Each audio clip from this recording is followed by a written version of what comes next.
তুমি যদি ডেইলি যদি 3 ঘন্টা এভাবে করতে পারো না ভাই, বিশ্বাস করে এই 3 ঘন্টা তোমাকে 6 ঘন্টা পড়ার ইফেক্টিভনেস দিবে। এখন 3 আওয়ার অফ পাওয়ার বলতে আমি কি বুঝাইছি? ধরো কেউ একজন 10 ঘন্টা পড়াশোনা করো, কেউ একজন 10 ঘন্টা পড়াশোনা করবা নিয়ত নিছো, বাট 10 ঘন্টার মধ্যে 10 ঘন্টাই প্রতিটা মিনিট সেটা কি ইফেক্টিভ হয়? ইফেক্টিভ কিন্তু হয় না। তুমি কি করো, 10 ঘন্টা পড়াশোনার মধ্যে যে কোনো 3 ঘন্টাকে তুমি সিলেক্ট করো, বা 3 আওয়ারকে ডেলি সিলেক্ট করবা, 3টা ঘন্টাকে তুমি সিলেক্ট করবা, 3টা ঘন্টাকে। ওই 3 ঘন্টায়, ওই 3 ঘন্টায় তুমি তোমার রুম আটকাই দিবা, তারপরে তুমি তোমার মোবাইল অফ করে দিবা বা মোবাইলটা সাইলেন্ট করে রাখবা, মোবাইল ডেস্কে ঢুকে রাখবা। ওই 3 ঘন্টায় তুমি তোমার চেয়ার থেকে উঠবা না। তোমার যা যা প্রয়োজন, পানি, হালকা খাবার, যা যা প্রয়োজন তুমি টেবিলে নিয়ে বসবা।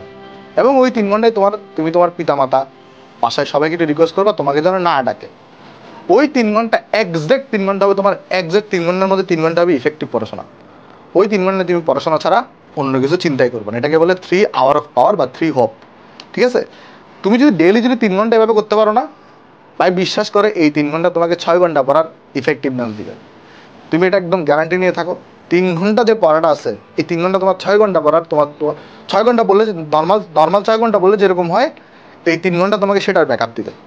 আর বাকি 7 ঘন্টা তুমি চিল করে করে আস্তে আস্তে পড়ো, সমস্যা নেই। কিন্তু এই 3টা ঘন্টা তোমাকে কিন্তু অবশ্যই, তুমি টেবিল থেকে উঠবা না, চেয়ার থেকে উঠবা না, পানি আনতে যাবা না, খাবার আনতে যাবা না, কেউ ডাকলেও যাবা না, রুম টুম বন্ধ করে একদম নীরবে পড়ার চেষ্টা করবা 3টা ঘন্টা। ঠিক আছে? ওকে, আশা করি বুঝতে পারছি আপনার।